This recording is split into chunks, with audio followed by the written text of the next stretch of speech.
Oh, hey folks, I'm WWE Hall of Famer Hacksaw Jim Duggan from the golden age of wrestling. And I just want to tell you guys are watching the best arcade and gaming podcast on YouTube. That's the Super GameRoom Dudes. You understand that, tough guys? The best arcade gaming podcast on YouTube. So check it out. The Super GameRoom Dudes. Ho! What time is it? Game time! Woo!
What up, YouTube? Happy New Year. It's your boys, Detroit Love, PDubs, Michael B. the Game Genie, and Nostalgia with the first episode of the year of the Super GameRoom Dudes. Let's get it started.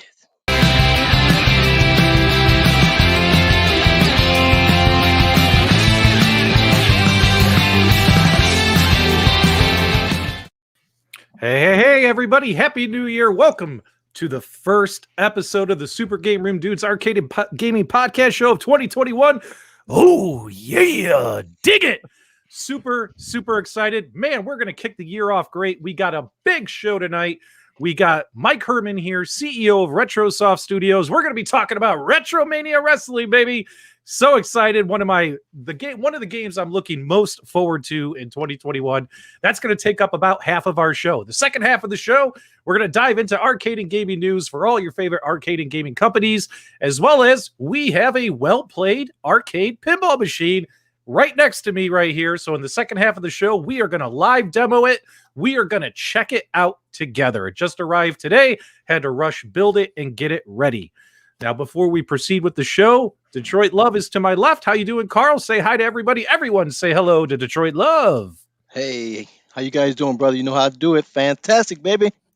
And, of course, we got Michael B. the Game Genie wearing the Hulkamania shirt. What's up, brother? What you gonna do, brother, when Michael B runs mild on you? Runs mild? Mild? Like the mild sauce at Taco Bell? Jeez. Nostalgia wearing the Superman hat. How's it going, Nostalgia? Good to see you, man. I'm doing well. Happy New Year to everyone. Hey, guys, do me a favor in the chat. Everyone say hello to CEO Mike Hermann of RetroSoft Studios. Mike, thanks so much for taking time out of your busy schedule to hang out with us on a Friday night. How are you, my friend? Doing great. Thanks for having me. I'm great to be a part of the show. First one of the new year. Welcome. Guys, we got to get into RetroMania Wrestling. Mike, we might have some new viewers. We might have some folks who don't know what RetroMania Wrestling is. Maybe you can give us like a quick 2-minute, what is RetroMania Wrestling? Who are you? And all that stuff. I'll share some stuff on the screen while you're doing your little intro. Yeah, absolutely. So for those who don't know, RetroMania Wrestling is a new 2D arcade-style wrestling game coming to the Nintendo Switch, PS4, Xbox One, PC via Steam, iiRcade, possibly next gen. We're still working on that, but it's the official sequel to the arcade game WrestleFest that was made 30 years ago. I can't even believe it was made 30 years ago, but 30 years ago, and we are bringing that style of game back with kind of our spin on it, drawing additional inspiration from all the great 2D arcade style wrestling games and even some of the console wrestling games of the 16-bit era.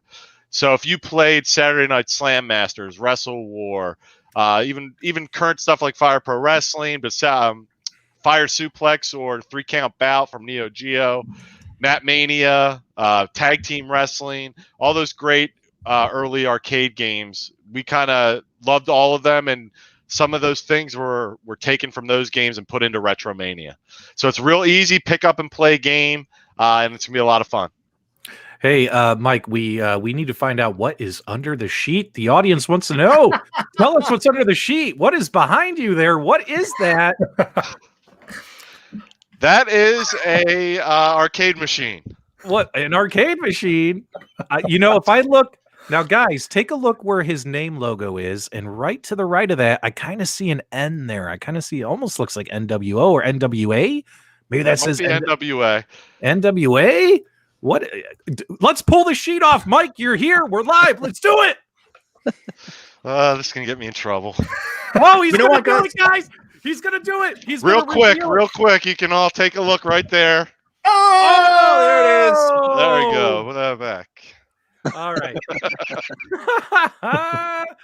Hey, we got a $5 super chat from Retro Recon. Wants folks to join the iiRcade. Now, the reason why this is actually super cool, thanks for the super chat, is RetroMania Wrestling is coming to the iiRcade. Tell us about that story, Mike. Yeah, so Jong, who is the most, full of energy person I think I've ever met, and it's just awesome. He approached Mike Archer, who's on my team, who helps with all the licensing stuff, and said, we want RetroMania on the iiRcade platform, and what will it take to get it there? So, this was only probably 2 months ago. So, one, I was concerned. We already had a lot on our plate. This is my first game I've ever developed. I was telling you guys before we came on air, my background is accounting and finance software. And as fun and exciting as accounting and finance software is, I thought this would be a little more fun to start a video game company and make a video game. So, but Jung, they found out about it. They contacted us and really pursued us hard. Really wanted to get RetroMania on their platform. And really, RetroMania, its roots is an arcade game, obviously. WrestleFest is the official sequel to WrestleFest, and it's really taken that game and fast forwarding 30 years and doing a lot with it. So it's just a natural fit on the iiRcade or an arcade machine. Now, a common question I see on the forums for RetroMania Wrestling, whether it's the iiRcade or other platforms, Mike, is folks want to know if your game, if you guys will be able to do online play, online matches against each other, as well as potentially leaderboards and things like that. Can you confirm where you're at with that, or if that's a possibility? Yeah, so we're working on leaderboards for iiRcade, nice. At a minimum. We did initially have intentions of going online from the get-go. We started that work, but it was super buggy, and I wanted to get a game out within 2 years. We've been working on this since 2018, and it's a pretty small team. So it was just not realistic to get online out. And really, I did a lot of research before getting into this. I had to get the board of directors, aka my wife, to sign off on this project. So, I really did put together, here's our budget, here's what I can afford to make this in, here's the time frame we need to do it. Obviously, we're over budget, we're past our timeline already, So, and one of the things I did read in looking into developing this was I read a lot of stories just in doing my research of online multiplayer killing launches of games if it's not done correctly. So we explored it, and then we actually have we have 2 people on our team now who've joined us kind of at the later end of it, who have experience in that specifically on our platform. So it's definitely something we're still going to look into post-launch But if we can't do it right, we're not going to do it. I think we can do it right. It's just we got to get the initial game out there. My whole kind of philosophy is if I can't master the gameplay, it doesn't matter if we have online play or not. No one's going to want to play the game. So I spent my resources on making sure we make a fun wrestling game. And once that's done, we can build on top of that. But we need to make sure that foundation is stable. Awesome. So you said this is your first ever game you have ever made, right? Yeah, quote unquote professionally, right? Yeah. So my I did get my graduate degree in software engineering. So for my final project there, I made a real simple game, like a platforming game off of an engine. I don't even think it exists anymore. But it was like an off-the-shelf game engine.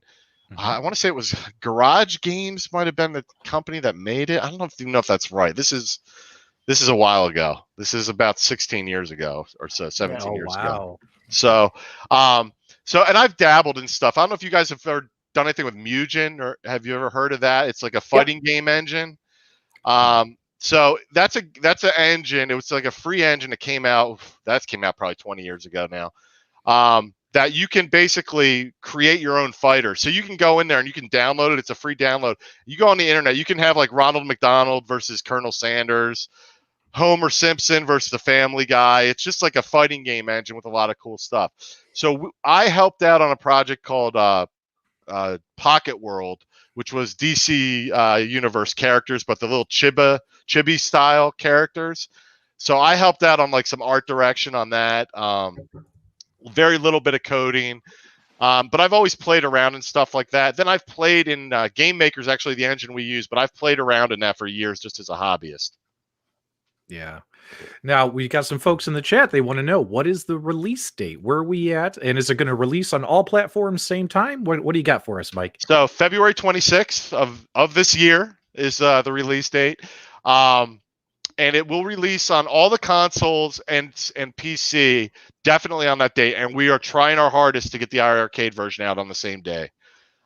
So we just got a new programmer on board 2 weeks ago just to work on the iiRcade port. So you guys, nice. I know your audience is probably familiar with it, but the iiRcade is a 5:4 aspect ratio. Yep. Our game was designed with a widescreen 16:9 aspect ratio in mind, which is the common monitor format. All the consoles, it's the standard format, and all the consoles as well. So we have some work to do. We already got the menus working they look good with some changes we made. The gameplay is what we're working on right now to make sure it's going to be probably more zoomed in, which is funny enough. One of the features, a decent number of people said, why didn't you zoom in more like the original WrestleFest was? And really it was a design decision because I played the original WrestleFest in the arcades. I don't even know how much money I spent on that, a small fortune. And one of the annoying things was if I played with a friend of mine and we played either against each other or in the Royal Rumble, if he was on one side of the ring and I was on the other side, only one of us would be in frame. It wouldn't zoom out. You would lose track of who the camera could see. So we decided the compromise was we would just zoom back a little bit to cover the entire ring. Plus, we have more space now. We have a 16:9 monitor, which was our standard. Now, where then it was 4:3. So there was a couple different things that went into that. But with the 5:4 monitor, we're now kind of revisiting that, and maybe we'll be able to zoom in a little closer. Oh, man. I can't wait for this game. I am so hyped for this game. As my followers know, I'm a huge wrestling fan. I love wrestling video games, and I just can't wait. I can't wait, man. I'm so excited. And guys, time is flying. It's already January 8th. Can you believe that? Like, release day is going to be here. We're going to be playing RetroMania. We're going to be having fun. I'm so happy it's coming on iiRcade, just like WrestleFest. I mean, it belongs on an arcade machine. Yeah, it'll be cool to sit on my couch and play with my thumbs. Now, here's a question for you, though. How is the controls going to work on the iiRcade? Like, do you use both sticks? Or no, so the controls, it's 6 buttons and 1 stick. So that's what we used in the game itself. And then we do have a start button, which will pause the game. So it'll map pretty seamlessly to the iiRcade controls. We did draw a little bit from those people who've played Fire Pro Wrestling, where we have a weak, medium, and strong attack move. We have a run button, and then we have a tag button and a taunt button. So one of the things in the original WrestleFest, you couldn't taunt; only the computer would taunt at you, which always drove me nuts. So I made sure we were going to have a dedicated taunt button so you could taunt the computer back. So we have it's a 6-button setup, but we tried to keep it more like an arcade game, more where I would say Fire Pro is more of a simulation to an extent than an arcade game. We wanted it a little faster paced play, and we do have a element of randomness to our game as well to keep you on your toes. Are there run-ins, attacks, backstage, anything like that? There are surprises. We do not currently have run-ins in the game, but we have a bunch of other things going on that you guys will definitely like. Well, guys, I can hog the microphone and talk wrestling all night. Like, honestly, if I wasn't doing a video game channel, I would probably be doing a wrestling channel, in all honesty. So in all fairness to my co-host here, there's plenty of questions in the chat. Or what questions do you guys have for Mr. Mike? And we also have a really cool announcement we're going to talk about here in just a few minutes. Go ahead. I got the hard-hitting questions here. So a little while ago, you guys ran a competition to add an indie wrestler to your game. Warhorse won. I want to know, was it rigged? How did Joey Spector not win? 8-Bit Eric should have been in this game as Joey Spector. Tell me how that happened. Well, we'll reveal a little later something, but no, it was not rigged. We voted. The studio had a vote, and the fans voted on YouTube or on social media, and then Dave LaGreca had a vote on Busted Open. Yeah. So no, it wasn't rigged. I mean, we were surprised. I think the biggest upset was right off the bat when RJ City lost as a 1 seed. Yeah. And we were shocked because we thought he was going to go really far in it. And Warhorse just, you know what, he promoted hard for it. I mean, and his stuff, like I honestly, the guy who really, I'll take credit for the initial idea of kind of throwing it against the wall, but my marketing guy, Mike T, created the whole thing. He follows indie wrestling. He knew all these guys. He had to go through countless email comments to narrow it down to 32, and getting 32 guys to sign off, indie guys to sign off on the contracts ahead of time was a challenge in and of itself. Initially, we were going to do 64, and we had to cut it back. But it was Warhorse just killed it, and he's a great follow. I had never heard of him until the contest that we ran. Yeah, so, it was the same with me too. Your contest introduced me to Warhorse, and he has gotten so popular. He's even won a contest to show up on AEW. Yep. And face Cody Rhodes afterwards. So he's going to be a really good inclusion in the game. Yeah, it was a big night for us because that night we had Warhorse, and then Matt Cardona came out. Later on AEW. So we had two RetroMania stars. And I might add, they were signed in RetroMania first. So RetroMania really makes stars, is all I'm saying. You will end up on the big screen after you appear in RetroMania. Hey guys, real quick, we got a super chat from Retro Recon. Wanted to see some gameplay, so I got the gameplay trailer going right here for your guys' viewing pleasure. As you can see, this looks like a ton of fun. I love the style you guys went with, bringing it back. We love retro gaming around here, so we love seeing it looking this way. Now, Mike, how soon will there be a beta soon or anything like that where folks can start testing and playing? Or no, we're gonna get review copies out to people, so there's enough information so that people will help them with a purchase option. It's just with such a small team running a beta, I did look into it. It would be a huge uptake in and of itself, just to run a beta and get a beta or a testing or a beta build out there for people. We've opened it up. I requested beta testers like a month ago, and I was overwhelmed by the number of people that responded. It was really made me feel good that people were interested in the game. So right now we have about 10 beta testers testing the game to help us get through all the bugs and whatnot. Now, do you think there's potential in a future update where we could get online matches? That's the plan. I think, it's hard to gauge, right? So going in, I remember, I'll tell this quick story, but we first went to Too Many Games in 2019, and it was the first time we were showing it to anybody besides like my kids. And I was terrified. No one was going to come to the booth. Too Many Games is like a couple miles from my house. So I didn't think anyone was going to come to our booth. If they played it, they weren't going to like it. No one would be interested. And it was the furthest thing from the truth. We were crowded from Thursday when it opened till Sunday. And, I think we have something tapped in there. It seems to be a lot of AEW wrestling games coming soon, like in the next year. But at the time when we started this, and luckily we'll be out before any of those come out, there was really nothing on the market, where back in the heyday, there was like several wrestling titles every year coming out. And especially on the Switch, where there's really nothing outside of the WWE game. And that didn't do that great because of just the performance of the Switch, So the goal is we think we're going to be successful. We definitely want to add updates to the game going forward, additional characters, and hopefully online play as well.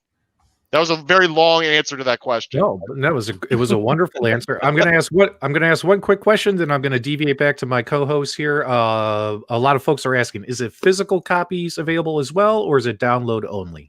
Download only on February 26th, but we did already sign an agreement with Limited Run Games. Okay. So in the future, we're going to do a physical version, but they typically, and I agree with them, they want everything in there before they do the physical version. Yeah. So I speak to Doug over there, somewhat regularly just to give him updates. So basically, once we launch, we'll circle back with Limited Run and we'll start planning out when that will exactly be. Wonderful. Making good time, guys. Nostalgia, what do you have for Mike? Any questions about emulation, processing, anything like that, or just anything? What's on your mind, brother? Yeah, I'm mostly in terms of emulation. I'm curious, not emulation, but I guess the hardware. What are the minimum specs to get this thing up and running? Maybe that was the wrong question to ask. I got to defer to my one of my programmers. I mean, it's not. That's tough to say because I have a pretty beefy machine. We tested it. This will give you some idea. The Intel NUC PCs. You know what I'm talking about? Those little black box. There's a lot of them now, but the single board computers. Yep. With onboard graphics, it runs it fine. Really? Okay. Yeah. So it's not like we don't need a Series X or a PS5 to push these pixels. For sure. So it's not super high specs. That's one of the things on my to-do list is to really get that out. I think we have minimum specs on our Steam page. That they were kind of safe estimates. They were pretty low, or they might have been a little higher than they needed to be. Just because I'd rather err on that side than the opposite side, where someone would buy something and think that or pre-order something and think that they can run it when they can't. So we definitely have to revisit that. We're at a point now where it's just. I have to do it now because the game is all pretty much done at this point. So I can definitely find that out and test that. Is there a blood mode in the game? Is there any blood at all? I chose not to do blood. I didn't think it really added a ton to it. You hear that from people, but I mean, I think that's more of a personal thing. It never did anything for me. Although as a teenager, I remember wanting the Sega Genesis version of Mortal Kombat because it had blood. But that was more teenage me versus, 45-year-old me, where it's not as big of a deal anymore.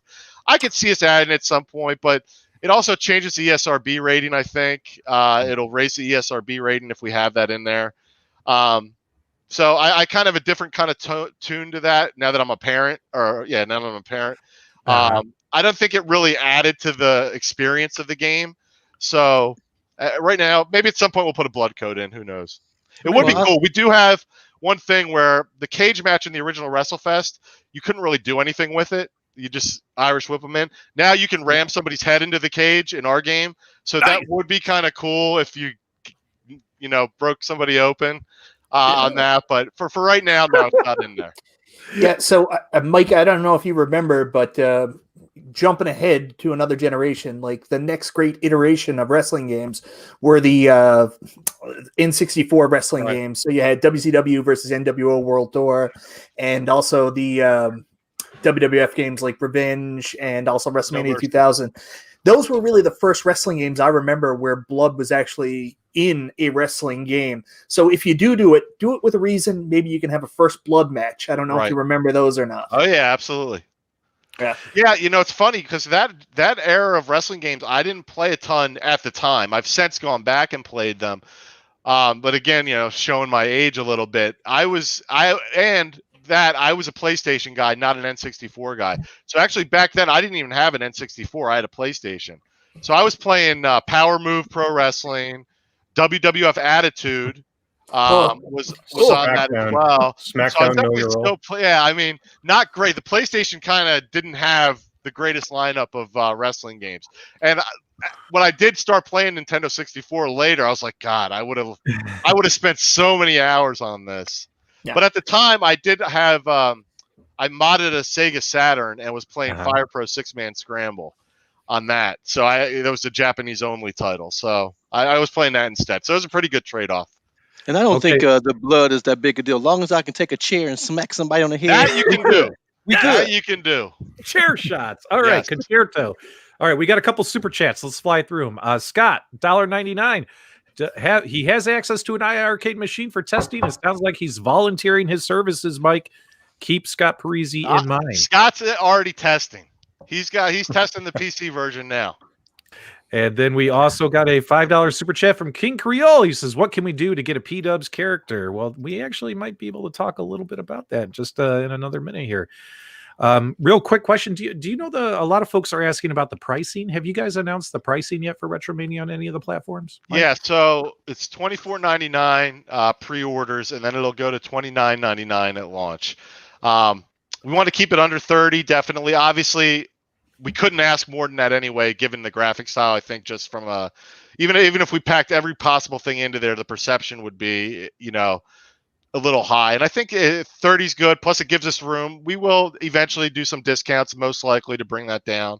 But I think it's definitely be worth your while. And the reviews we've gotten from our internal team have been really good. Awesome. All right, we're making great time. I figure before we deviate to talking about arcade news, we'll talk about something really cool coming up for RetroMania Wrestling. Mike, if you want to share for folks, tell people about the Too Many Games Arena and what you guys have done. And I'll pull up a picture here in a minute, but tell folks about what you've done with members of the community and all that kind of stuff. So we thought a really good way to get free advertising. Oh wait, I shouldn't have said that. Sorry, I didn't mean to say that. I meant a way to show a tribute and love to the retro gaming community out there. Was to display them in an arena. So Too Many Games, as I said, is very close to my house. I live right around the corner from Too Many Games. I've gone there for years. And I thought they had wrestling actually set up there when I was there last year. They were doing some stuff. And I thought this would be a great thing because I've been watching the retro gaming YouTube stuff since YouTube started. And the original concept of the game was actually going to be a YouTube wrestling game back when I first started, until I got enough courage to go and try to ask some wrestlers if I could license them. Mm-hmm. So I thought, this would be really cool, different arena that, I haven't seen it in a wrestling game before. And I could kind of pay tribute to some of the shows that I've watched over the years, some of the newer stuff I've been watching, and obviously, as a side effect, I'm stroking some people's egos to get them to talk about it on their podcasts. So, speaking of which, let's kind of take a look here. So, guys, if you're unfamiliar with what he's talking about, let's go full screen. This is the Too Many Games Arena, and as you can see, there are a lot of folks. You got Jay and Silent Bob. I'll zoom in on all these guys, but take a look here, guys. Who's this clown sitting in the bottom corner? Is that PDubs? Did PDubs make it to RetroMania Wrestling? Yes, he did. Mike, thanks so much for that. But we actually have a special announcement about this. So, guys, I'm absolutely thrilled to find out that they have decided to put PDubs in RetroMania Wrestling. However, I told Mike, I've been talking to him this week, I said, Mike, I wouldn't be where I am without my friends, my buddies, my compatriots. So I told him, I said, what I would love to see is this table get changed to a 4-person table and have the Super GameRoom Dudes in here instead. And Mike, what was your answer? I'm putting the pressure on you, Mike. Are the Super Game Room Dudes going to make it to the show? As long as they get me some source material by tomorrow. Oh, there you go. So the pressure back on them. Guys, the pressure's on you. What do you guys think about being in RetroMania Wrestling? Mike, I got a special request. Can you actually put me next door in with the Nest Pursuit? I don't think Aaron and Ricky would mind. But take a look at that, and dude, you put the little gray in the beard. You even put the gray in the beard. Oh my god, the glasses! This is awesome. Yeah, I think the only other request I would have is, you see PDubs, if you zoom into your kind of little character there. Yep, he's wearing a black shirt. Can you throw the Nostalgia logo right on the middle of that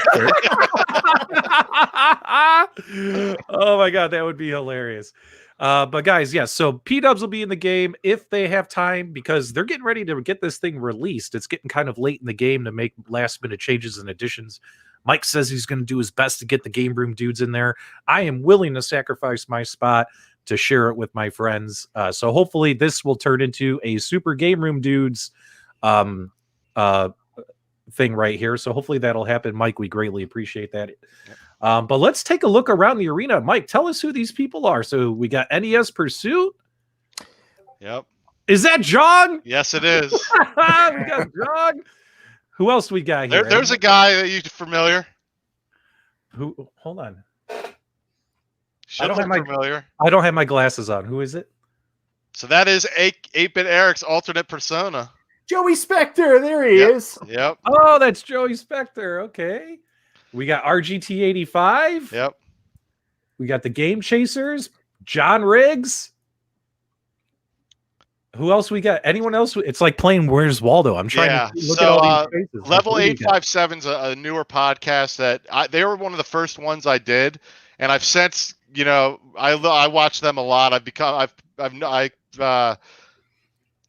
talked to them a bunch offline, or not during their live streams, but exchange chat messages with them all. Great bunch of guys. I'll plug them right now. Another great gaming podcast. They do stuff every night. We got Limited Run Games in there. That's the crew from Limited Run Games. Very cool. And then down in the left-hand corner is the Metal Jesus Rocks crew. Look, Alpha Omega Sin. He doesn't even make videos anymore. That's a nostalgia swap right there. Man, it just keeps going and going. Bitbean Canada is the art team that is actually doing these backgrounds. They were responsible for all of our environments. Yeah, guys, I haven't been sharing your chats on the screen. Keep the comments coming, guys, because I wanted everyone to see what this looks like. I didn't want to get it covered up, but wow, this looks great. You have Grand Pooh Bear, and who else we got here? That's the CU podcast, Pat Contry and Egan Ferguson. And then the Jane Silent Bob Mall Brawl developers let us, we did some cross promotion with them. So we gave away some Jane Silent Bob Mall Brawl codes a couple weeks ago for their inclusion. That's the cast for Matt Mania. That should look familiar for those. That's awesome. They're doing so that's I forget all their names, but Insane Warrior, Tommy God. Dynamite, Coco Savage, Karate Fighter. Oh my God, guys, that is the Matt Mania characters right there. That is awesome. I absolutely love that. That is that's John Lister from what's his channel now? Gamester 81. Gamester 81, sorry. Yeah. He was going to be in the original game too. We had that sprite. I actually got to follow up with him, make sure that's still okay. He gave me the okay before though, but that was like 2 years ago. Oh man, but look at that. P-Dubs. P-Dubs is in the game. Is that supposed to be a microphone for podcasting? That's a webcam there. Oh, that's a old school webcam. And I got a headset on, the glasses. Nice. Nice. Man, so cool, so cool. But I'm really honored, and special thanks to Mike and to Jong. I guess after I met Mike and Jong, they talked about it, and they said, we should get P-Dubs in the game. And Mike and I have been talking about it. I haven't been able to say anything publicly yet, but I would love to have my buddies in here with me, Mike. If you can't do it, I understand because you're so close to release. But if you can do it, that would be amazing. Guys, what do you think about PDubs or possibly the Game Room Dudes being in the game as well as this arena? Guys, this is officially my favorite arena. Maybe I'm a little biased, but this is my favorite arena in the game. Carl, what do you think? You want to be in the game? I'm in the game. All I got to do is get them the source material by tomorrow, and it's a done deal, baby. Yeah. Oh man, You look so lonely there by yourself. I'm glad you came up. Yeah, I need my. It's like everyone's got friends except for the Pooh Bear guy. Right. You know? Pooh Bear and P-Dubs have no friends. Everyone else has friends, Mike. Super, super cool. Can't wait to get this game. Vic Vicious, he would like to be added as my tag team partner. So that's really, really funny. Nostalgia, you got to put him in with that colorful hat, though. The rainbow copyright. Hat. Got to get the copyright. You got to get rid of the DC logos and stuff. Yeah. Well, take the S off and replace it with an R, but keep it as a rainbow colored hat. I've got my black hat with the blue brim and then the nostalgia logo on that. We'll go that way. That we can do. Now, during that arena, Mike, all the characters, like everyone at the tables, were all animated, right? Correct. They're all doing stuff. So I'm probably sitting there going, talking to the camera. Can you make it so I'm hitting Mike with a steel chair? Oh, there we go. Bam! Just violence. cracking him. I don't like that. Oh man, Mike is awesome. Mike, thanks so much. Now we got to talk about Arcade and News, and we promised people we would do a pinball demonstration. You're more than welcome to hang out with us if you'd like. Totally up to you, my friend. Yeah, I'll stay on. Oh, awesome. All right, guys, let's dive into the arcade and gaming news. Detroit Love, what are your predictions for CES? We got some big announcements coming up next week. Arcade1Up themselves has said they're going to be making some big announcements, I think on Monday. And what are your predictions for that? As well as, do you think we'll see surprises from any of the other companies out there? One, I don't think it's going to be a live event. I think it's all going to be telecast, web streaming. But I don't know. I'm looking forward to the pinballs, the pinball machines. That's what I'm most excited about. Last year we all was anticipating more and more pinball. It started creeping out at the end of the year. So CES, I'm not interested in anything but what's happening in the pinball world.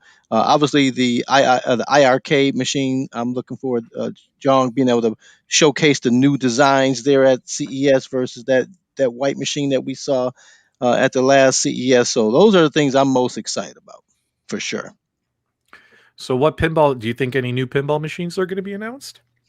I don't think any new, I don't know of any new machines that's going to be released, but this is going to be the first time that all of the lineups are going to be available to be showcased in one area. And that's what I'm most excited about. Because I think, like I always say, I didn't play a whole lot of pinball because it was too hard and I didn't have enough quarters to be wasting back then. But now that you don't have to put quarters in it, man, everybody should be playing some pinball. It's just an awesome arcade cabinet to enjoy. So, okay. Michael B, do you have any predictions for? And guys, throw it in the chat. What do you guys think Arcade1Up is going to announce next week? Are they going to blow the lid off the competition, or are we going to see just 20 more versions of Pac-Man? Guys, let's throw it in the chat. Michael B, what are your thoughts? So I've been really picking apart what everybody says, especially John D. I've watched a lot of appearances with John D, followed a lot of his, feed on Twitter and what he's been putting out there. So we know that there's going to be another Atari 12-in-1 cab coming out. He said that it's possibly going to be styled after Tempest. So expect to see another Atari 12-in-1 release that's going to be Tempest branded. He's also alluded to the fact that they're going to re-release some older cabinets, again, with more games on them. So I think it's pretty safe to say we can probably expect to see some more 12-in-1 cabs, maybe a Capcom 12-in-1 cab. I know that Final Fight here in Canada is now completely off store shelves, so it wouldn't be out of the realm of possibility about seeing a Capcom 12-in-1, maybe with some of the Final Fight games and maybe some of the other games like on the head-to-head Street Fighter cabinet. I think for mainline games, Simpsons is a lock, but I've been watching Retro Ralph a lot, and Retro Ralph has been really pushing for an X-Men cab, and I've got a very interesting theory on this. I think that much like we had with X-Men versus Street Fighter, we're going to get a Simpsons and X-Men cabinet, and you're going to be able to pick and choose. So you're going to get a Simpsons cab with a couple Konami games on it. You're also going to get an X-Men cab that has some shared games on it. So maybe Simpsons and X-Men will be on both cabinets. They're both Disney licenses, so they can get away with it. And then a couple other Konami games like Violent Storm or something like that. Cowboys of Moo Mesa, Sunset Riders, Dear God, Please, G.I. Joe. I don't think so, but we'll see. One game I know for sure they won't have is WrestleFest, because there ain't no way anybody's getting all those licenses figured out to make a WrestleFest cab. I know firsthand. Yeah. Nostalgia, what are your thoughts? I think we are probably going to see a lot of what Mike said in terms of recycling older titles. I can see a Capcom remake of Street Fighter and some of those other titles. It wouldn't surprise me if they did something similar to that with like a Midway license as well, and kind of rehash some of those Midway games. Definitely we're going to see some more Pac-Man. I think that's a given. I don't think anyone has to really dig too deep to figure that one out. In terms of maybe standalone cabs, I think I would like to see something like a 4-player cab. Simpsons is kind of what I would be interested in. Maybe some sort of a unique cabinet with like a specific type of controller style. So we had the Outrun cabinet, which was racing. We've had Star Wars with the flight yoke. But maybe we'll see something like a dedicated Tron cabinet or something like that. Who knows? That would be pretty sweet. Yeah. So, guys, the way I look at it, Arcade1Up, the pressure's on them. They got all these multicades. A lot of their super fans are running out of space. A lot of their super fans are voicing that they want more games. They don't want to pay $500 and just have 2 or 3 games. So, in my opinion, guys, we're definitely going to see cabinets coming from Arcade1Up that have a lot more games on them. I would love to see 10 plus games. We keep hearing 12 plus games is the rumor. And I think that's what they got to do. And if they end up being releases of cabinets they've already done, personally, I don't find that a bad thing at all. Because think about it. You're going to get probably an upgraded cabinet with newer hardware, more games. You could sell off your old cabinets, condense space. You know what I mean? Like, because guys, even if you love Arcade1Up to death, you will never have room in your house for every cabinet they produce over the next 5-10 years. At some point, you're going to have to make sacrifices. Go ahead, Michael B. Yeah, so I forgot about this one. I don't know if this is going to be a CES announcement, but we know this is coming out. They're possibly going to be doing a Street Fighter cabinet that's actually live. That's one I'll actually rebuy. I love my Street Fighter cabinet, but I would love to get one that has the live functionality so I can play Street Fighter against my friends. Better controls, because the Wave 1 controls weren't awesome. And of course, the audio issues where that was a mono speaker and they ran the sound channels wrong, that fixed. So if they release a Street Fighter Live cabinet, I'm probably going to replace that one. Yeah, like look at Kev. His game room is full. Like a lot of us super fans. I mean, the casual fans, Arcade1Up is going to keep pumping out more and more cabinets, right? They're becoming a household brand by doing so. But a lot of the super fans were running out of room. So what are we going to do? If they came out with cabinets that had 12 games on them, so we can condense our cabinets and sell off the old ones, use some of that money to buy the new ones. I mean, heck yeah, I'd be all for that. I think that'd be a great move by Arcade1Up. When it comes to pinball, guys, I honestly don't think they're going to make a pinball announcement next week, because they haven't officially released the ones already in the hopper.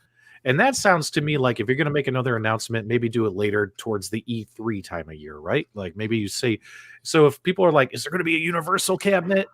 I'm thinking maybe we'll see more pinball stuff come in the middle of the year. What's up, Mike?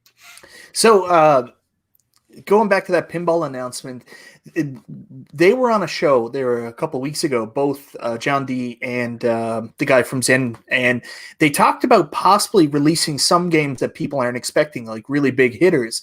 And I'm wondering if there's a possibility that Zen could be working on tables that they don't necessarily already have console versions of the tables out for. So could we see something like an Addams Family come out of nowhere, available through an Arcade1Up cabinet? Interesting. I don't know. I mean, that would shock people if they could do something like that, something that isn't already on Zen's outreach and big table like that. That'd be a bit of a game changer. Yeah, that would be That would be surprising. Yeah.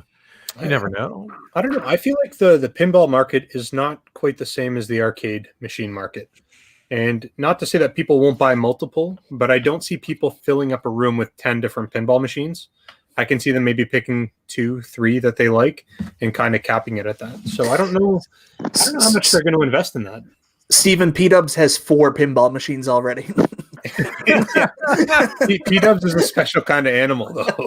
Yeah, I have issues. Okay, so when it also comes to, we're hearing rumors of a Tron cabinet, but in my opinion, I think the sleeper hit that nobody's talking about and the arcade cabinet that I want is Q*bert, baby. I want Q*bert. Oh no.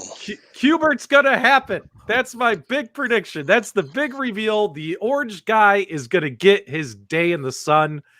It's time, ladies and gentlemen. It is time for Q*bert to make his big reveal. I've never liked Q*bert, man. That guy is just too tough. I want to see a double stick, a dual stick Robotron.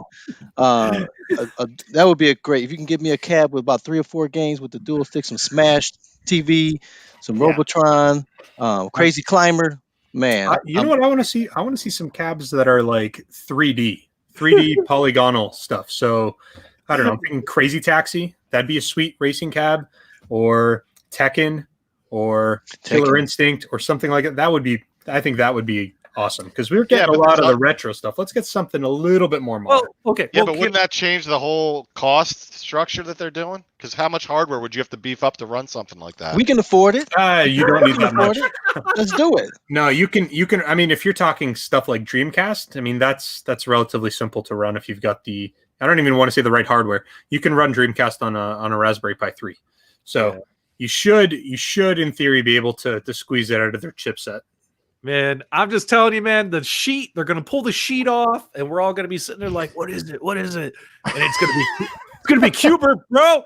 Q*bert. You know what? All right, fine. Don't make a full site, but Arcade1Up, do me a favor. If you want me to be in your good graces again, at least make a Q*bert countercade. Can I at least get that? You just put 2 games on it, Q*bert Cubes, and just give me that little countercade so I can play Q*bert, please. Thank you so much. Oh no! Yes, and Detroit Love can sell you the what is that patent you put on the handle? His handle patent for the back of the countercades. I want Q*bert, guys. That's all I care about. 2021, the year of Q*bert. I might be breaking my NDA here, but I'm going to tell you this. You're not going to get it in the countercade. You're not going to get it in the 3/4. You're going to get a Q*bert giant joystick. Oh, with the big nose. Can you imagine? Can you imagine the memes on that one? Oh, man, that would be epic. All right, so let's kind of round off our predictions. We're predicting multiple cabinets with multiple games on them. At least, I don't know what, 10 games or 12 games? 12 is a good number. Let's say 12. So multiple 12-game cabinets. I'm picking Q*bert. And then, of course, we're hearing Tron. And then, obviously, Simpsons is the one that everyone's talking about. I think Simpsons is a given. Simpsons, Q*bert, and a bunch of 12-player cabs. What about you, Detroit Love? And no pinball, in my opinion. Robotron, baby. Yeah. Sadly, with Robotron, I think we're going to get if it ever happens, it's going to be a Smash TV cabinet. That'll be the outside artwork. Yes. God, that would be cool. I'd love for it to be Robotron, but Robotron's a pretty basic. I love it. It's arcade history, but it's a basic kind of design. I think they'll go with Smash. Add it to the Smash TV. I don't care. I think you'll get Smash TV, Total Carnage, and Robotron 2084. Where's my Popeye cabinet? That's all I care about. It's sitting with Donkey Kong and Super Mario Brothers. Yeah. Who was that again? Mario. Who was that? Yeah. That's the Canadian Mario. All right. Before we get over here to the well-played pinball machine, Nostalgia, what are your final predictions? And guys, keep throwing them in the chat. I'm going to say I think we're going to get a number of 12-in-1s or multi-cabs. Probably, I think Tron is fairly safe, and I think Simpsons are pretty safe. And then I just throwing it out there, I want to see something 3D. Ooh. So whatever that is. I think we're talking about the hardware, something like Tekken. You can run that on their existing hardware right now. I You played just it have to on mine. optimize it. 100%. You can run Tekken on it. I could see, I don't know, Killer Instinct is a little bit tougher, so you might need the more advanced chipset for that, something like what they're using in their Big Buck Hunter. Crazy Taxi as well might be a little bit advanced, but I'm thinking, I'm leaning in those types of titles. I want to see that. I'm sorry, I'm being really rude here, but I'm going to jump back in. Last time we held a prediction video with all of us, one of the big things we talked about, and I talked about extensively, was fighter fatigue. We didn't want to see any more fighters. There have been so many Arcade1Up fighters. I recently picked up the X-Men versus Street Fighter cab. I've been playing that online, and fighter fatigue is gone for me. I want to see them re-release all their fighters live. It's so much fun. They did such a good job with that. So I'm open for more fighters. If you can do Killer Instinct and you can do it live, let's go. Yeah, Killer Instinct, or hell, just re-release the Mortal Kombat Midway cabinet live, re-release the Capcom Street Fighter cabinet live. And yeah, I think a lot of us will buy it, and we will get rid of our, cabinets we have today to some suckers, sell them for, $100, $200 a pop, use that money to help pay for the new cabinets. And I think a lot of us will be happy Arcade1Up, so hopefully they'll do that. All right, guys, let's switch gears here. So, hold on, one more prediction. Uh-oh. One more. Dance Dance Revolution. Oh, stop it. Stop it. All right, guys. We got to fly through these. So Toy Shock, I've been talking with Toy Shock. Toy Shock is working hard on getting the tabletop pinball machines out. So, guys, hopefully this first quarter we'll see those get released. So stay tuned for those. And stay tuned for some announcements on the tabletop pinballs from them. When it comes to the iiRcade, Jong is getting a lot of good reviews out there. The products are shipping. Customers are receiving them. Their fan pages, everyone is happy. So, and of course, everyone's waiting for Mike to release RetroMania Wrestling on the iiRcade. But yeah, the iiRcade seems to be doing well in its initial launch here. They've had to do a couple firmware fixes, but what's interesting too is this well-played arcade. The first thing I did when I turned it on, I had to update the firmware, right? The AtGames Legends Pinball that has already had 2 firmware updates, and it hasn't even been mass released yet, with another update, which I think went through today. Nostalgia on the AtGames end. Arcade1Up, last time they had a big week of announcements, a certain spreadsheet got released, which kind of, offset their announcements a bit. Do you guys remember last year when this clown released a bunch of spreadsheets? Can we expect AtGames to possibly also make some announcements this week, as they are Arcade1Up's technically biggest competitor? You asked me like I haven't signed an NDA. Well, come on. I have no info. I don't even know what you're talking about. It's time to put up or shut up, man. It's time to say. Then I'll have to shut up. Will we see spreadsheets next week? You never know. We'll find out next week. Hey, stay tuned.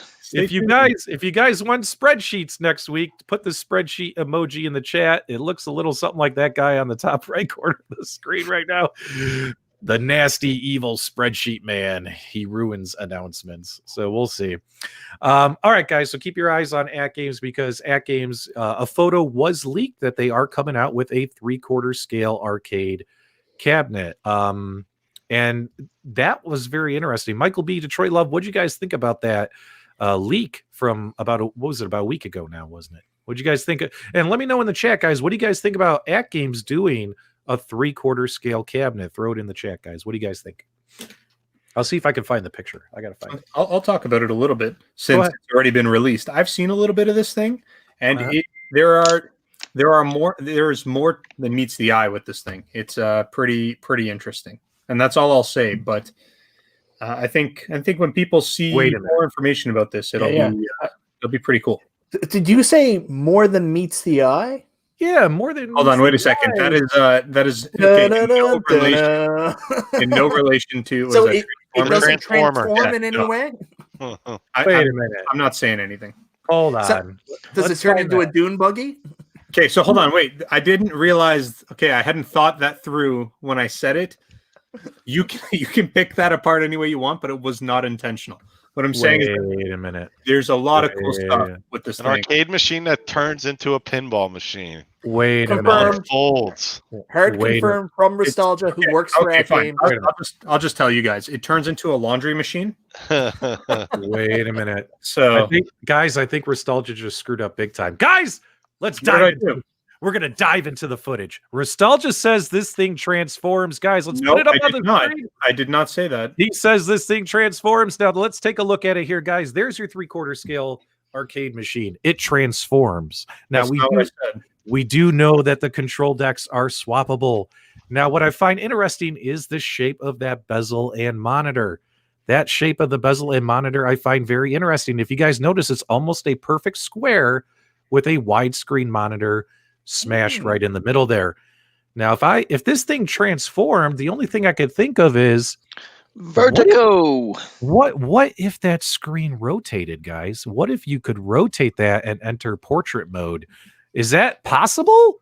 I don't think so. You guys are digging way too hard. Is that possible? I don't think guys? the math works. Is that possible? He said it transforms. It got my wheels spinning. No, The I gerbil did not spinning say around. that. Well, I Weber You said there was rotates- more than meets the eye. Yeah. Hey, Uh-oh. what I was saying is that there is more than what you see in the photos. That's all. And I'm just gonna put it out there. You know, my favorite is vertical. So if you're gonna do a 3/4 scale, make it vertical. Yep. And you got one player sit up there. That's made for vertical. Come on, let's do it. Mike Herman, do you like playing vertical arcade games? Do you like doing like the vertical shooters? and, like- Pac-Man, Miss Pac-Man. Pac-Man. Yeah, I mean, I Donkey always Kong.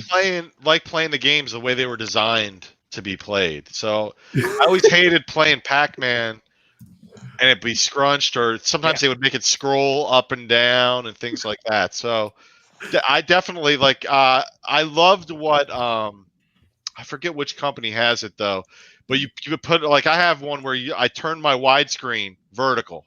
Uh-huh. So for games that I don't need it, I can display the marquee in the top front, and then just bezel art on the bottom. But for vertical games, it takes up the whole screen, and they look great. So Yeah. I love the vertical. Well, Nostalgia's getting grumpy with his co-host here. I'm not getting grumpy. I just said With I how didn't say transform. you're like, it transforms. I'm like, what does it do? Does it No, rotate? you Does said it transforms. Will I this just- thing get up and make me a sandwich? Like, Yeah. come on. I just no. What I said is that there was. See, here's the problem. I said there's more than meets the eye, and then you guys are all retro, like, oh, whoa, Transformers, which means that's what he said when it wasn't. So Yeah. I accept your apology. Despite right. the fact the code name of the new machine is Optimus Prime. Hey, you didn't hear that from me, though. All right. Guys, we've been going an hour. It sounds like this is going to be a little bit longer show than normal. But guys, you guys want to do the pinball since we're already pushing an hour? Should we show off this well-played arcade pinball machine? Let's do All it. right. All right, guys, let's check it out. Does this thing measure up to the competition? We're going to find out right here. Let me get my camera switched and let me move some stuff around here on my desk. Now, guys, let's go over a couple things. For starters, we are doing a live stream. I think this live stream might only be pushing out at 30 frames per second or something like that. The pinball machine itself, from what I have played it today a little bit, it's definitely running at 60 frames per second, and there's no flipper delay. So anything wonky, loss of frame rate you guys see is because we're basically streaming with a camera pointed at the machine. And also, because I don't have it hooked up to a capture card, you'll hear a delay in the audio because the audio is going to be coming through the microphone here and not through the camera. So just a heads up there. However, despite me covering for the machine that way, there are some issues with this machine that I'd like to talk about. So let me switch some cameras here, guys, and we'll get going here. So hang on here, camera. And go ahead. And while you're doing that, I just want to say I've been playing the heck out of this iiRcade cabinet here. I definitely like it. I've done videos this week that cover the pros, the cons, the unboxing, the gameplay. So if you guys hadn't yet seen those, definitely go and check out the channel. All right, just bear with me here. Yeah, you have done. We lost you, PDubs. He dropped the mic. It was that good. You know what would be nice with this machine? If they somewhere on this machine, if they labeled it as a pinball machine.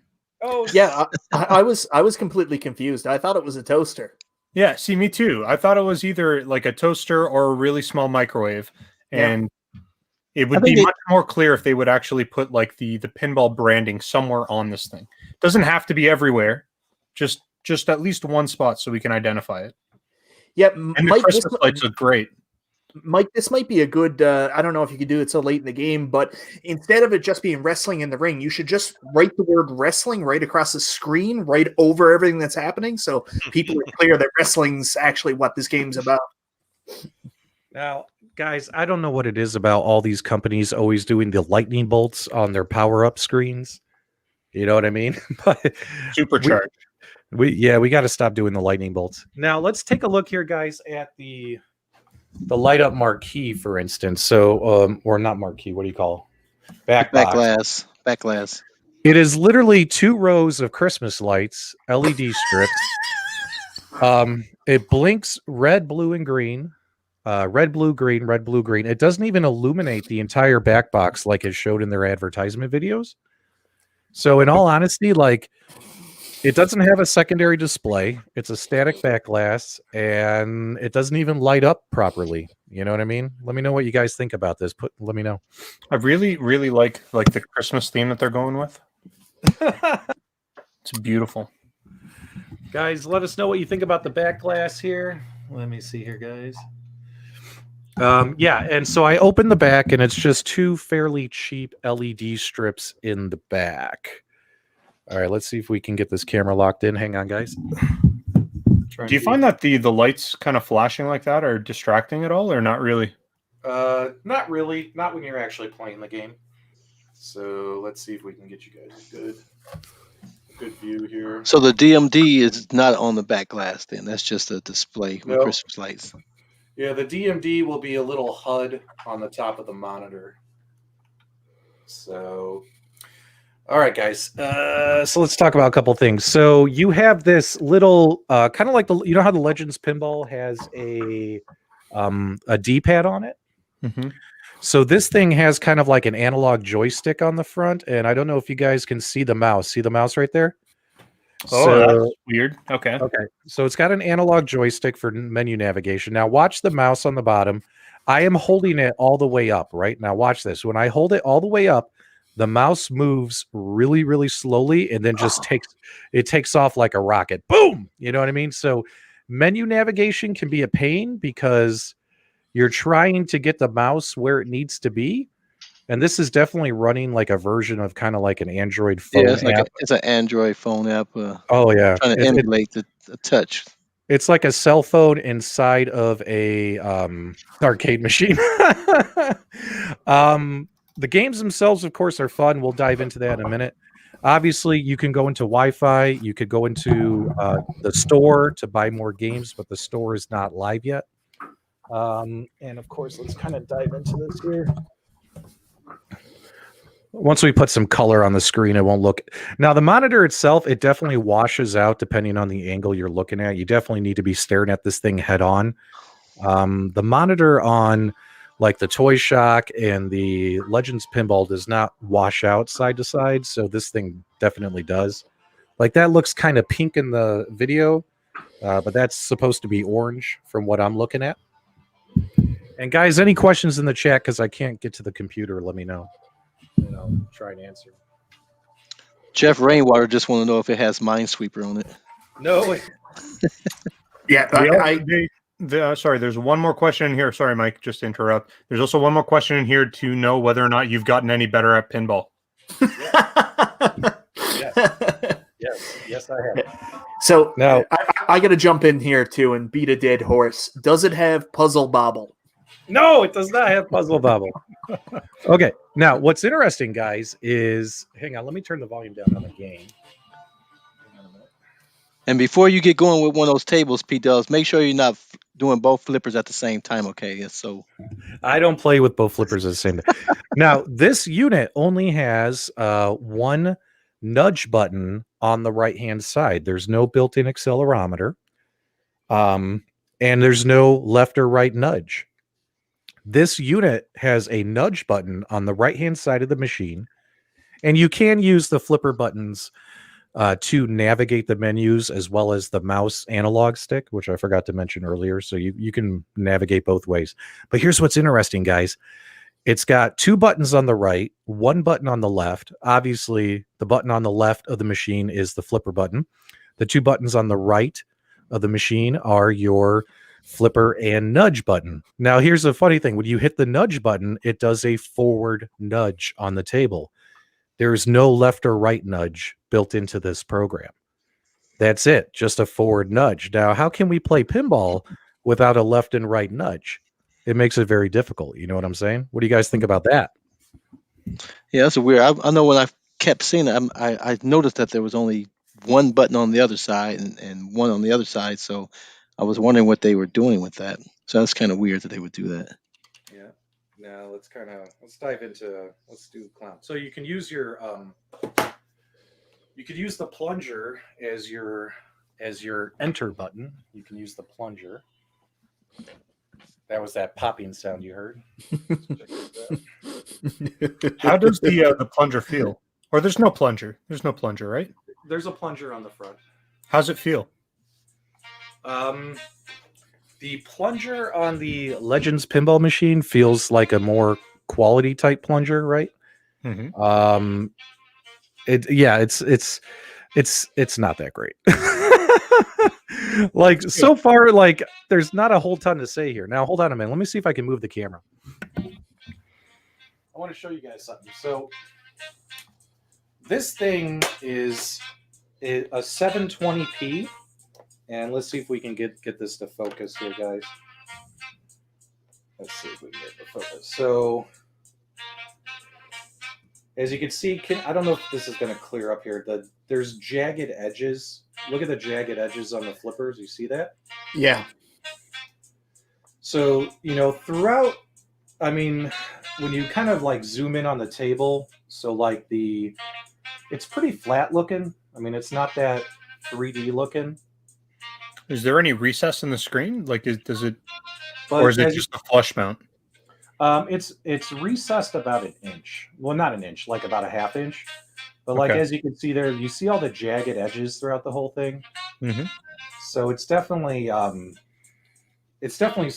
It's definitely not 1080p. So, I mean, take a look at that. I mean, does that look super pretty? Probably not. If you want to, some people might not mind. What do you guys think about the playfield here? It looks like it certainly should be higher resolution than what we're seeing. Yeah.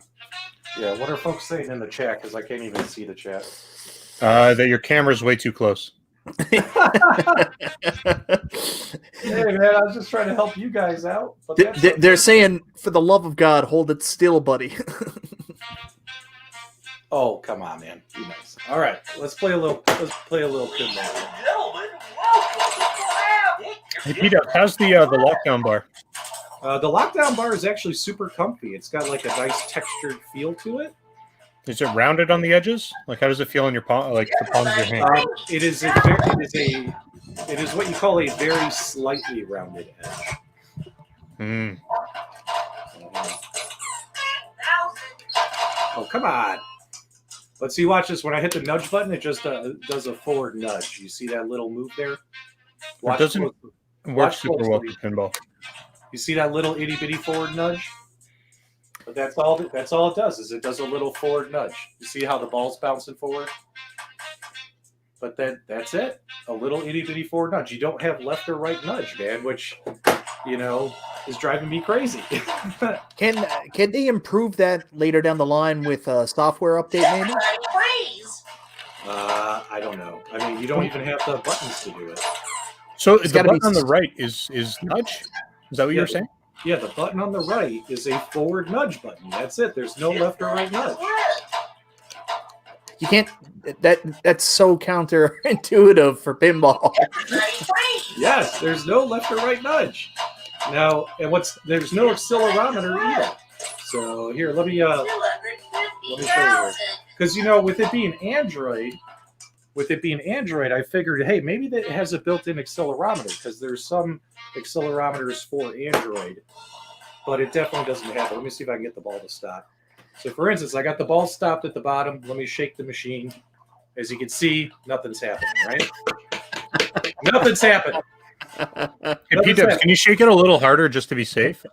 I'm just showing you guys. Like I shaked it violently, right? And of course, when you do the nudge, it just does a forward nudge. That's it. So Can you zoom in on the ball itself? yeah, the ball. Yeah, if you want me to. Hang on a minute. The ball is interesting. Let's see here. Let's do a restart. So let me just bear with me. Let's see if that'll come into focus here. Now you're just going to make me run around. All right. Hey, PDubs, go back a little bit. Hang on. No, back just a little bit. No, okay, now forward. Easy. Now look Why at is the it ball. sparkling? It looks Yeah, like the a water drop. So the ball has a shimmering effect to it, like from the lights of the table and stuff. Well, that's pretty cool. It looks like liquid mercury. Yeah. It's the T1000. Yeah. Now I will give them credit on one thing, right? There's no flipper delay, right? And then hang on, guys, I'm just putting the camera back in the tripod. There's no flipper delay, and on top of that, the ball actually looks like it's rolling. You know what I mean, across the table. Whereas, Farsight Studios, they get a lot of heat because their ball kind of looks like it's sliding across the table in a lot of games, which is why people say, hey, it looks like it's floaty. Because that's just the way that Pinball Arcade, those games were designed all those years ago, But the ball actually looks like it's rolling, which is cool, and there's no flipper delay. You just don't have side nudge. Yeah. Have you played all the games yet, or just like a few of them? Just a few of them. And these are the solid state games, right? These are the remake tables. So Oh, remake. Okay. I told somebody solid state in the chat, so my apologies. yeah, these are the remake tables. So if you're Zakaria, you want to explain to them the difference between the remake and the solid state while I try to focus on some gameplay here? So I'm trying to catch up on this and get my mind around it again. So the tables from the late 70s to mid 80s, those were electromagnetic or electromechanical? No, those were the ones from the 50s, I believe. Weren't they? No. We'll have to hold on a minute. Yeah. Where's my spreadsheet on the Zakaria? Yes, we need a spreadsheet. I mean, it's fun, but like I'm looking to hit like nudge buttons and they're not there. You know what I'm saying? Like I'm the kind of person. I've been pretty vocal about this. Like if I want to play pinball, I want to play like real tables recreated. And the fact that this comes with the remake tables, which aren't the real tables that were released, the retro tables, that's a little disappointing to me. I'm going to be honest. I'm trying to be as positive as I can about this. Like there's a lot of things I just don't understand, like the way it looks, like the exterior aesthetic. I mean, the fact that it doesn't have side nudges, which I'll never understand. And some of the choices they made with the games, really, I don't know. I'm at a loss. Like I really want to like this, but I'm really having a hard time. Yeah. Detroit Love, what are your thoughts, man? Like I said, I welcome any addition into the arena because it just stimulates everyone to do better, and I like options. So I'm glad that they came out. I wish we have known more about it. They did very little promotion of the table. It's clear that it's just an Android application thrown into a device, into a pinball cabinet. So that's not good. But as long as it's enjoyable for people to play, I think the price is too high. The price is the worst thing of it. I think the market is going to demand for that to come down, and if that comes down and that makes it affordable for people to be able to play some pinball, I'm all for it. But again, I'm glad that there's more options than than less options for it, because everybody's different. I've been enjoying my virtual or visual pinball tables this whole year, and I tend to like the Stern tables, which has the most modern of the technology. But I find myself playing a lot of the other ones as well. So I'm glad that people have options because people like what they like, and everyone's not going to be able to satisfy everybody with a particular cabinet. So What's the price of this thing?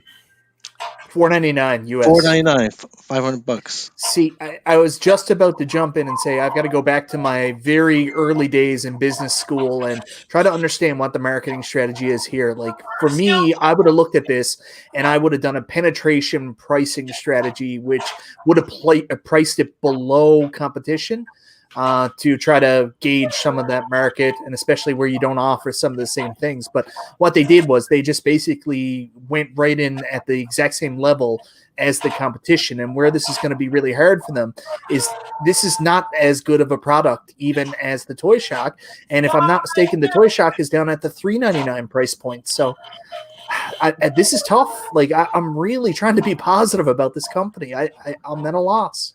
Yeah, $4.99 is the wrong price, but the 500 cabinets weren't available at the time when they made their announcement. There was only the Toy Shock that was really available, so they were trying to up them with having a store and those type of things. But realistically, it has to be at the $3.99 or $2.99 to make some sense.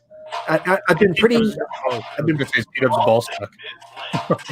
I've been pretty negative about it. I'll just jump in for one quick second. One big saving grace is the fact that it is online connected and you can buy and add additional tables. So that is a plus for it. Absolutely.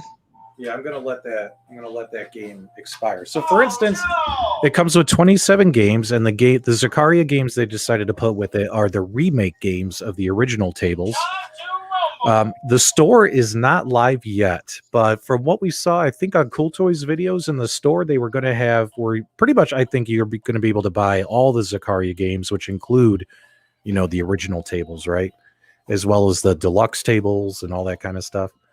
I have to be honest, the build quality on the machine, it's just like the legs are held together with 4 screws instead of bolts. It's very it's kind of wobbly even with everything locked and tight. And I'm talking little 1-inch screws. I'm not talking a long screw. In all honesty, I would have to admit the Toy Shock is built better from a building standpoint. It is nice that you can expand the library and add games either via USB or download. And by USB, what it means is you buy the games on your PC from their store, you download it to a USB and stick the USB into the machine, and you can play your own games. Well, not your own games, the games you purchased. And it has 8 gigabytes of storage, so you can get some games on there, right? So what you're saying is this is the most toy-like pinball table available. Yeah, I got to be honest. I'm not super impressed yet. You know what I'm saying? Let's fire up another table here. Go ahead. Keep talking, guys. So I'll jump in again. I'm sorry. I'm being really rude to you, Nostalgia. Do you want to go? I'm No. I'm a patient guy. You take your time. So leading up to this being released, we questioned a lot why there wasn't more information out there. They were being so secretive. I mean, they were only really working with Cool Toy. And there wasn't any, samples out there for people to try before this went to market. And, I'm being negative here again. Maybe there's a very good reason why they weren't sharing a lot of information about it, because maybe they didn't have a lot of confidence in what they were putting out themselves. This is rough. So I'll stop talking now because I'm being a negative Nancy completely about this. No, you're being honest. And that's what our viewers want. Yeah, you're making a fair assessment. So when I'm looking at this, I'm thinking, okay, this is a $4.99 retail price. We've got the Arcade1Ups that are $5.49, so a $50 difference, and then you've got the AtGames machine, which is $50 more. And then there's also the Toy Shock, which is, what is that, $100 less? $100 less. And what's the screen size on this thing? 24. Okay, so you're looking at a 24-inch monitor, so you can either choose to go with something like this, which does have a nudge function, but it's a weird nudge function, and it is connected to the internet. You've got some sort of leaderboard system, it appears. Or you could save the $100, go with the Toy Shock, and well, as of right now, it's local leaderboards only, but you could see them maybe adding global leaderboards via firmware. You know what I mean? yeah, I mean that's possible. I'm just thinking, from what I'm seeing, if I'm spending $500 on a pinball machine, it's not this. And I'm not trying to give this thing a hard time. I'm just trying to think of everything that you're getting. No, it's. I mean, if you look at what $500 gets you on any of this 3/4 scale market, this is not at the top of the list. Period. You know what I mean?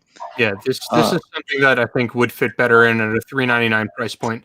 And going back to what Mike said, it may entirely be true that the reason why they weren't really providing information is because of lack of confidence. But it also could be that they are aware of what their competitors are putting out there. So the less information they provide, The better. but yeah, the better. It could potentially lead to more sales. I mean, they've obviously got these units out in the market. So maybe what they were hoping for is like I don't want to call it a cash grab, but the idea is that they're coming out trying to take as much of the market as they can with an inferior product, and then it's the carnival model. They gotta leave town afterwards. Oh my god! Did somebody say that in the chat? No. that's just Mike with his dark sense of humor. Yeah, but the reality of it is that the people that are going to buy this aren't watching this show. They aren't on our forums. You know what I mean? They're going to come across GameStop and there's some pinball, and they're not going to know much different than that. So they're going to get the sales as a result of that. So whatever they have in stock, they're most likely going to move. Now, whether they're able to create a new edition and make it better, that's yet to be seen. So see, I'll throw something else out there too. If we didn't have Toy Shock, if we didn't have AtGames and Arcade1Up, and these are all performing above really their price point, in my opinion. I haven't got to play one yet, but from what I've seen, they're performing above. When you compare the price point on this compared to what you comparatively get for a $2,000 virtual pinball table, is $500 a good price point for this, or is it still overpriced? No, just take the other ones out of the equation. You can't, because we already know what can be done in the same price point. So my perspective is that, assuming there was absolutely nothing else on the market, this is a good option. The problem is that it would leave a bad taste in most people's mouths. You'd get it. It wouldn't really feel like pinball. You're playing this thing for maybe a week, and then you're just going to stick it in the garage or the shed or the basement or whatever, throw it out, sell it to somebody. That's not going to do the industry any good. You want manufacturers that are coming in the commercial sense to be doing the game justice. You don't want to just you don't want to put a bad taste in people's mouths with products like this. What are folks saying in the chat, guys? Because I can't see. Most of the comments are saying, how bad of a pinball player you are. Hey, PDubs, can you shake it to make sure that the accelerometer in there isn't actually, like, there's not one in there? Like, good shake. Come on. Shut up. There's not. Well, so again, the people who are going to buy this are going to go to GameStop. They're going to hear about some pinballs available, because they're not in the stores. They're only online. If they search on a month ago, if they searched on pinball, it was probably the only pinball that was available, right? They're searching on pinball today. They're seeing this next to Marvel. They're seeing this next to Star Wars for $49 more or $48 more. There's no way they're going to buy that. You see, I got no side next to those two now. My honest thoughts is, I mean, they did this version and they also did a bar top, right? Correct. So my thought would be that the bar top is where they should have let it stop, because nobody's really expecting accelerometers and solenoids or haptic feedback in any way on those types of devices anyways. Correct. And maybe that's and if the price point was $199 as well, I think that would have been a win. That would have made this an acceptable or palatable purchase. But At $500 for what we see here, it's a 100% pass. Yeah, So the you bar see- top is $299 currently, so $300 Hey. for the bar top. And you see what happens there, guys, is the ball, if you've been playing virtual pinball, you know the ball's going to go right down the middle in between the flippers, and you want to hit a left or right nudge to save the ball from flushing, right? And so like you just saw in that last roll there's no left or right nudge. There's nothing I could do. Well, Jeff is suggesting that you give this machine away. We do a trivia question, and I agree.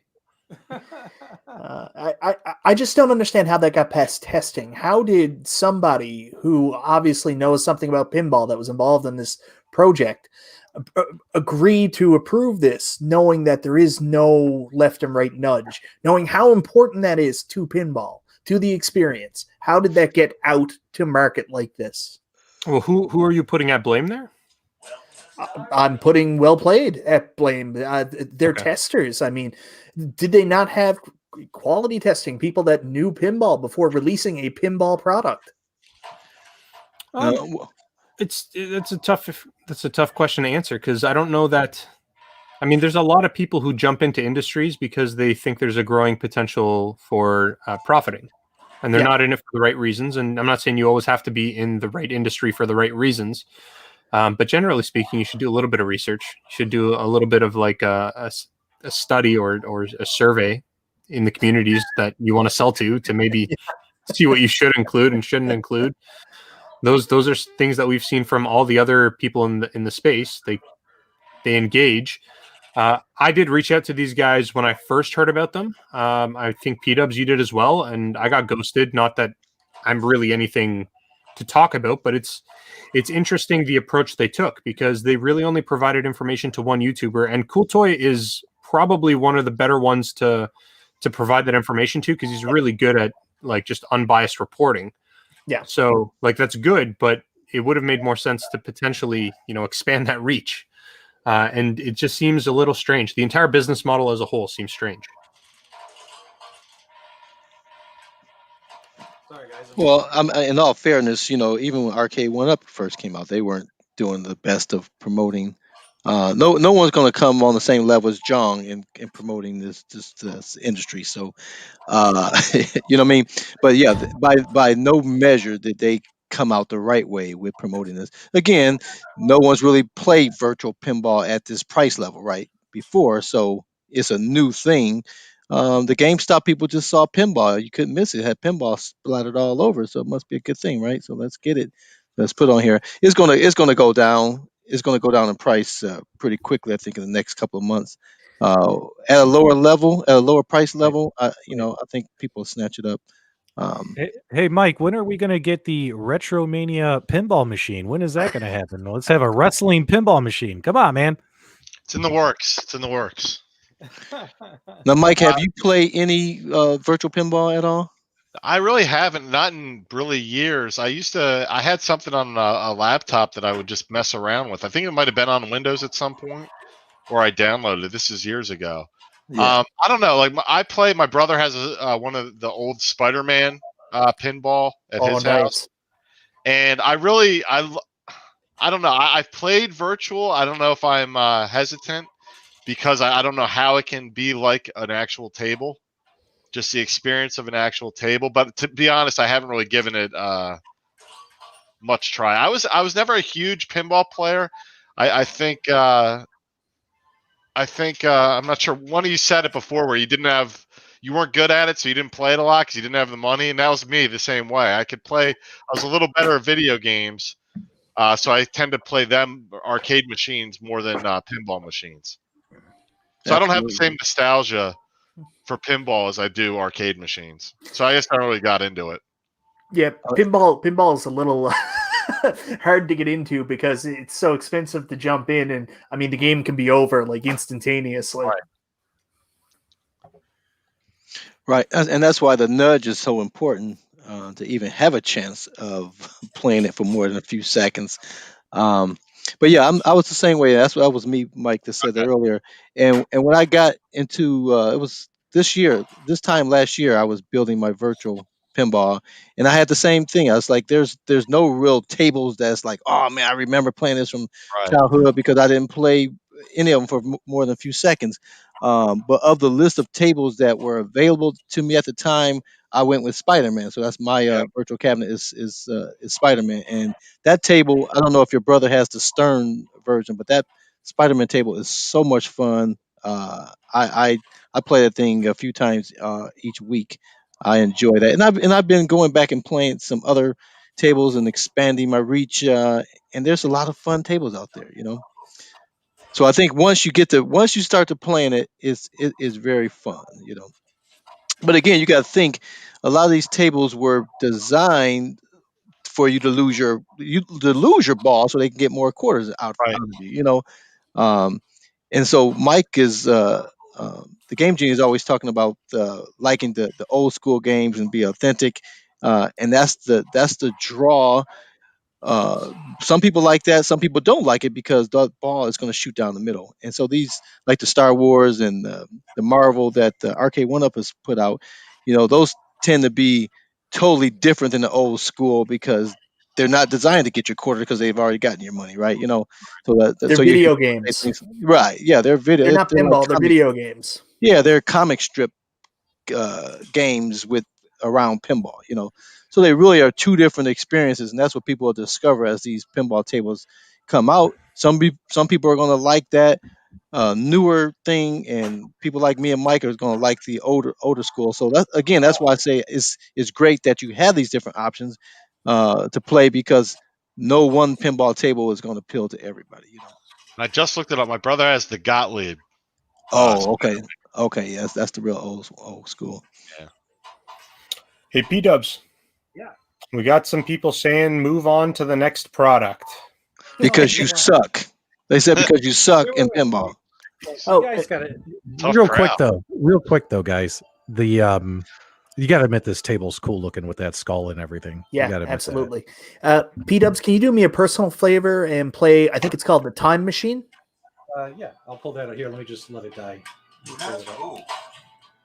So we can quit. If you hold the two flippers on the two flipper button, I'm sorry, the two buttons on the right of the machine, it'll take you to the main menu. So Yeah.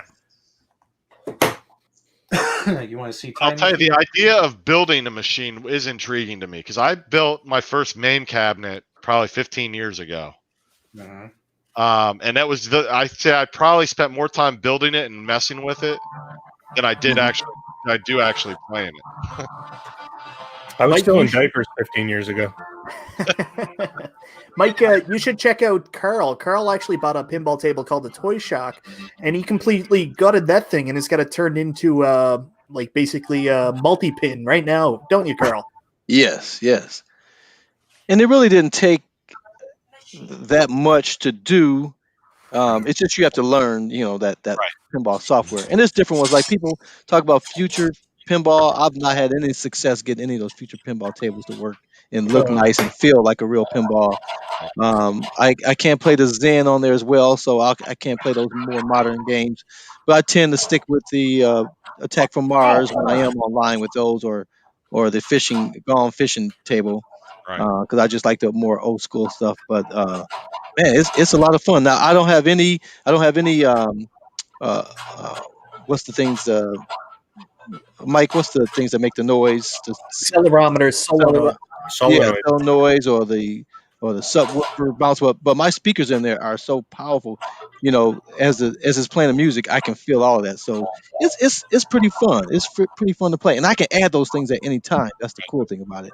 The only thing about the Toy Shock is just not a whole lot of room inside of it. Oh, I missed And so that's why I'm excited about these bigger tables with the Legends Pinball and even Arcade1. Even though Arcade1 has the same size screen, so I couldn't see myself, you know, getting that to upgrade when it's got the same size screen I already have. But I like that you got more room in these things to be able to swap it out and mod it if you wish to do so. Hey, P-Dubs, for the next trick that you're going to do, everyone is requesting that you unplug the machine. Oh, come on. All right. We're gonna come back here for some final thoughts in just a minute. So just hang And Complete Geek TV was saying he's late to the party. P-Dubs, he was asking about the quality of the screen and the artwork. Oh, the screen is not good. The artwork is okay.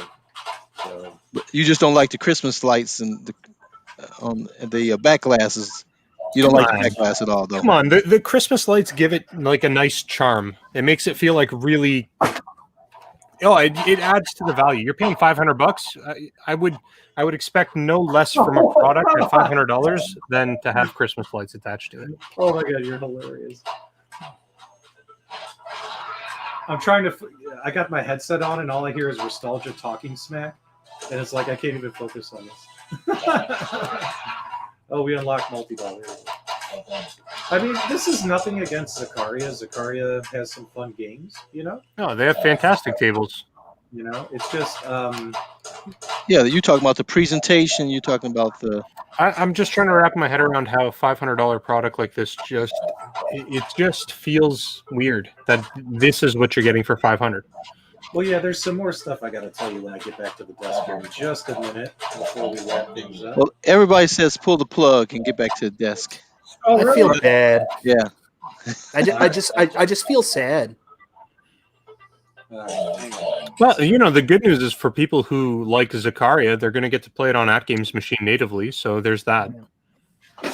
All right, let's get that off of there. Yeah, I think that the tables are definitely worth playing. Yeah. Sorry, I was like right up to the screen watching. Like a It was goofball. intriguing. Yeah. All right, guys, we're back. So let's talk about it. So when it comes to the build quality, the screen is definitely not good. Like if you literally stand a few inches to the left or right, things start washing out on you. It looks good dead on. It looks good dead on, which is okay. I mean, that's how you play pinball, right? Not me. The back box is just got 2 rows of LED lights that are red, orange, and green. No, I'm sorry, red, blue, and green. Just Christmas lights that are just blinking. That it doesn't even light up the entire back box. When you have to take apart this thing, you have to. Do you guys know how when you pull the plastic covers off the Arcade1Up monitors, the that protect the screen during shipping? Mm-hmm. So this thing has got, you know, an acrylic bezel just like an Arcade1Up monitor, and I had to undo all 8 screws to get all the plastic off. You know how the plastic just kind of peeled on everything. Mm-hmm. Also on the back of the machine, I'll have to show you in the review video, it's very difficult to get to the connector to plug the cabinet into the back box the way they have it set up. I'll show you guys that in the review video. I had to disassemble the back box to plug in the connector because it's in a really bad spot.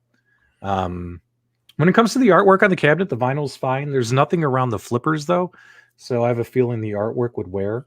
The pinball legs are real pinball legs. They're just really, really long. When it comes to the user interface needs some firmware fixes, but then again, because like that mouse cursor just going banana sandwich on you and stuff, it's really hard to navigate with the mouse cursor. You're going to end up just trying to navigate with the flipper buttons. Never heard that saying before. Banana sandwich. Yeah. Now I will applaud them though. This thing is running. It definitely feels like it's running at 60 frames per second as well as no flipper delay. Now, obviously on the stream we're doing, you guys probably saw a bunch of loss of frames, but we explained how that worked before we started playing the game. But because everything's like in 720p, like a lot of the tables, you could see that they've sacrificed some of the graphical quality and all that kind of stuff. It definitely doesn't look as good as, like, you know, I've been playing on another machine that has 1080p games, and those games look really good compared to, like, if you're at that machine, then come here, you notice the difference. You see all the jagged edges around everything, you know. Audio. There was another feature. Jeff was telling me in the chat, it's waterproof. Can we test that? No. Okay. And then what else? How's the audio? The audio is actually not bad. Okay. Like the audio, yeah, like I had it really low, but you know, that was on low. Like we could have cranked it up, and it does get loud. Like, in all honesty, guys, for $500, I I could have got more for $500. Don't say.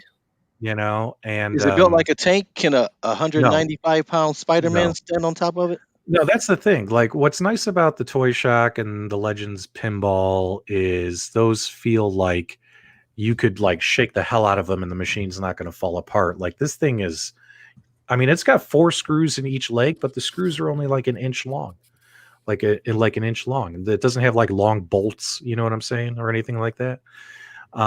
It does not feel like a tank. You know what I'm saying? So, What does it feel like, PDubs? Tell us. It feels like a go kart. Like a Ford Pinto, not a tank. So, Ford Pinto. Yeah. So, in all honesty, Nostalgia doesn't know what a Ford Pinto is. No, I have no idea. No, I know what a Pinto is. But I got to spend more time with it. I got to play more games. We'll do a review. Do me a favor. And then when you we'll do a review, yeah. take out the board. Send me a picture of the board.